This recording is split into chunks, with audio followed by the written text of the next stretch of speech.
कि पवन सिंह और ज्योति सिंह के बीच चल रहे विवाद की जो कि अब नेक्स्ट लेवल पर पहुंच गया है। दोनों के बीच तलाक को लेकर जो मामला कोर्ट में चल रहा था वो अब सड़क से होते हुए सियासत के मैदान तक पहुंच चुका है। जब दोनों मीडिया के सामने आए तो एक दूसरे पर आरोप लगाते दिखे। पवन सिंह का कहना है कि ज्योति राजनीति के लिए ये सब कर रही हैं। देखिए पवन सिंह के सवाल पर ज्योति सिंह ने क्या कुछ जवाब दिया है, सब कुछ आपको दिखाते हैं। ये बोलना चाहता हूं कि कानून हमारे लिए भी मायने रखता है और कानून आपके लिए भी मायने रखता है। तलाक का केस हमारी तरफ से आरा से चल रहा है। मेंटेनेंस का केस ज्योति जी की तरफ से चल रहा है बलिया से। और मैं ये बोलना चाहता हूं कि ज्योति जी, अगर मैं आपसे मिलना नहीं चाहता तो क्या आप हमसे मिल पाती? फ्लैट में गई, वहाँ पे हम लोग बैठे। बिल्कुल पवन जी ने जो बात वहाँ पे बोली है कि हम लोग बैठे, नॉर्मली हमारी बातचीत हुई, कुछ ऐसा नहीं था। बहुत अच्छे से, बहुत प्यार से बातचीत हुई मेरे पवन जी के बीच में। उनके भैया गुड्डू भैया बैठे हुए थे, बगल में ऋतिक जी बैठे थे, उनके एक और दोस्त हैं जो प्रोड्यूसर हैं धनंजय भैया जी, वो लोग बैठे थे, सारे लोग बैठे थे। बातचीत हो रही थी ऐसे ही नॉर्मली, जो जैसा कि उन्होंने बोला कि मैंने रट लगाया था कि मैं नहीं जाऊंगी। उनके भैया, जैसे ही मैं बैठती हूँ, उनके भैया द्वारा कहा जाता है कि आप ज्योति जो आप आई हैं बात करिए और फिर यहाँ से जाइए, आप यहाँ पे रुक नहीं सकती हैं। मैंने बोला कि क्यों नहीं रुक सकती हूँ, क्या मेरे पति का घर है, आप लोग कैसे बोल रहे हैं कि मैं नहीं रुक सकती हूँ? तो नहीं, आपको रुकने नहीं दिया जाएगा। हम बोले ठीक है भैया, आप मेरा हाथ पकड़ के बाहर निकाल दिए। उनको सम्मान सहित फ्लैट के अंदर लेके आए। हम लोग अच्छे से मिले। ज्योति जी थी, उनकी बड़ी बहन जूही जी थी, उनके छोटे भाई दुर्गेश जी थे और एक नया लड़का जो उनका सोशल मीडिया देखता है। मैं उनसे मिला। मेरा ज्योति जी से व्यवहार कैसा रहा ये ज्योति जी जानती हैं, उनका दिल जानता है और भगवान जानते हैं। आते ही उन्होंने बोला कि मैं अब यहाँ से हिलूंगी नहीं। मैंने बोला पानी पीजिए। फिर उन्होंने बोला कि मेरा तलाक का मैटर जब तक क्लियर नहीं हो जाता है तब तक मैं यहाँ से हिलूंगी नहीं। मैंने बोला एक बात बताइए, एक छत के नीचे रह के मुकदमा लड़ा जाता है क्या? कि क्या जब वो लोकसभा चुनाव में मुझे बुलाए थे उस समय कोर्ट में मामला नहीं था? क्या जब दोबारा मेरे मांग में सिंदूर डाला गया उस समय कोर्ट में मामला नहीं था? क्या दोबारा जब पति पत्नी की तरह मुझे रखा गया उस समय चुनाव में मामला नहीं था? क्या जब लोकसभा चुनाव से पहले पवन जी मुझे अपने फ्लैट पे लेके गए उस समय कोर्ट में मामला नहीं था? क्या जब दोबारा पवन जी चुनाव के बाद मुझे 20 दिन 25 दिन लाके अपने घर में रखे उस समय कोर्ट में मामला नहीं था? मैं ये कहना चाहता हूँ ज्योति जी कि आप जो अपने पति के लिए अपनापन दिखा रही हैं, ये अपनापन चुनाव से 1 महीना पहले क्यों नहीं दिखा? ये अपनापन चुनाव से 2 महीना पहले क्यों नहीं दिखा? 3 महीना पहले क्यों नहीं दिखा? 4 महीना पहले क्यों नहीं दिखा? ये अपनापन चुनाव से 1 महीना बाद क्यों भी दिख जाता? आज ही क्यों?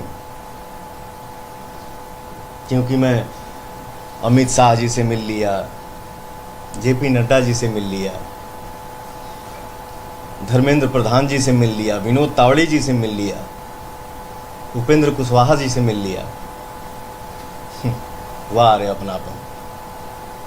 और रही बात पति को याद करने की, आज मैं पति को याद कर रही हूँ तो मैं आज से उनसे संपर्क करने की कोशिश नहीं कर रही हूँ। मैं बहुत पहले से संपर्क करने की कोशिश कर रही हूँ, लेकिन कभी उनके भाई द्वारा दुत्कार दिया जाता है, कभी उनके उनकी फैमिली से भी मैं कांटेक्ट, पवन जी से मेरी बात होती नहीं है, पवन जी मेरा फोन उठाते नहीं है और मैं किसी और से बात करने की कोशिश करती हूँ तो वो लोग मुझसे इस तरीके से बात करते। हाँ, जब लोकसभा चुनाव के पहले हमारी कोई बातचीत नहीं थी, उस समय मैं भी संतुष्ट हो गई थी कि पवन जी ने मुझ पे डाइवोर्स फाइल कर दिया है। और पहले तो मैं ये क्लियर कर दूं लोगों से कि डाइवोर्स हमारे तरफ से नहीं फाइल हुआ है, डाइवोर्स पवन जी की तरफ से फाइल किया गया है।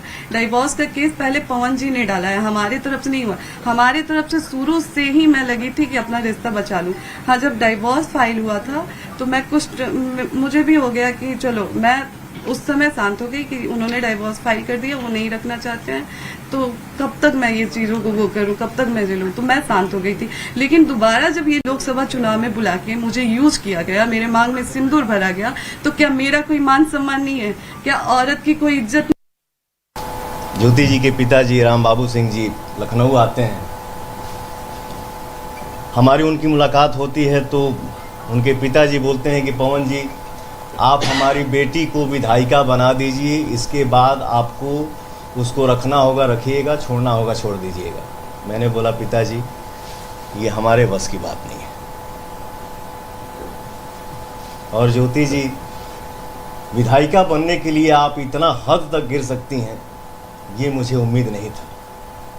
खैर, आपको जो करना है सो करिए, आपको जितना बोलना है बोलिए, आपको जितना गिरना है गिरिए, लेकिन मैं मर्यादा से बाहर नहीं जा सकता, क्योंकि ये मेरे माँ बाप का दिया हुआ संस्कार है। अगर पवन जी पत्नी के रूप में मुझे स्वीकार करते हैं तो मैंने पहले भी बोला है और अभी भी बोल रही हूँ कि मैं चुनाव नहीं लड़ूंगी। और अगर पवन जी मुझे पत्नी के रूप में स्वीकार ही नहीं करते हैं तो आज मैं भी समाज से पूछना चाहूंगी, क्या मुझे जीने का हक नहीं है? अगर पत्नी के रूप में वो मुझे स्वीकार करते ही नहीं है तो मैं कहाँ जाऊँ? क्या मैं अपने लिए खड़ी नहीं हूँ?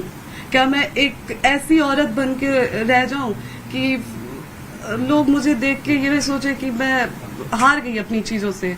आज मुझे कई महिलाएं देख के उनको हिम्मत मिल रही है, कई महिलाएं मेरे लिए खड़ी। आज आप सभी के आशीर्वाद से दुनिया पवन सिंह को सुपरस्टार बोलती है, पावर स्टार बोलती है।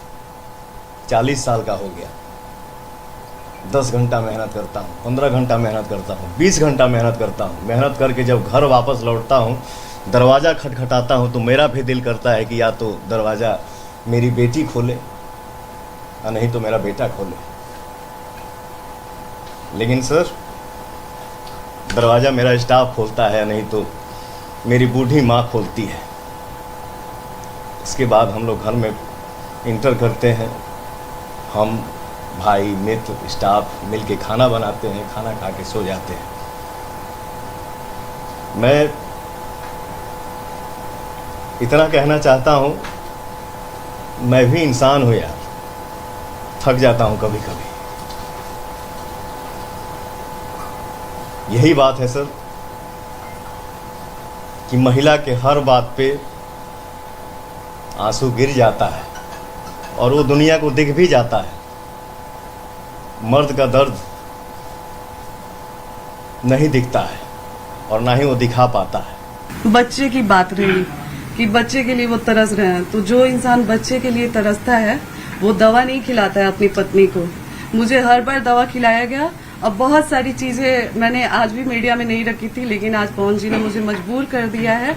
मैं पवन जी को बदनाम नहीं कर रही हूँ, मैं बस अपना पक्ष रख रही हूँ। खुद के बारे में जो चीजें हैं वो मैं आज मीडिया में रख रही हूँ। पवन जी द्वारा मुझे जब दवा खिलाया जाता था, उस चीज के विरोध में जब मैं बोलती थी तो मुझे इतना टॉर्चर किया गया कि मैंने स्लीपिंग पिल्स खा लिया था।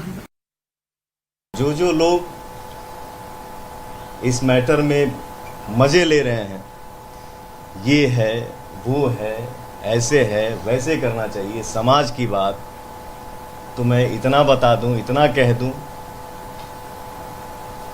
कि फैमिलियर बात जो भी होती हैं वो कमरे में होती हैं, कैमरे पे नहीं। जितना मेरी इज्जत का धजिया उड़ना था, जिसका उम्मीद नहीं था, वो सब क्रॉस हो गया। तो मुझे नहीं लगता है कि अब ये सब संभव है। अगर पवन जी पत्नी के रूप में मुझे स्वीकार करते हैं तो मैंने पहले भी बोला है और अभी भी बोल रही हूँ कि मैं चुनाव नहीं लड़ूंगी। और अगर पवन जी मुझे पत्नी के रूप में स्वीकार ही नहीं करते हैं तो आज मैं भी समाज से पूछना चाहूंगी, क्या मुझे जीने का हक नहीं है?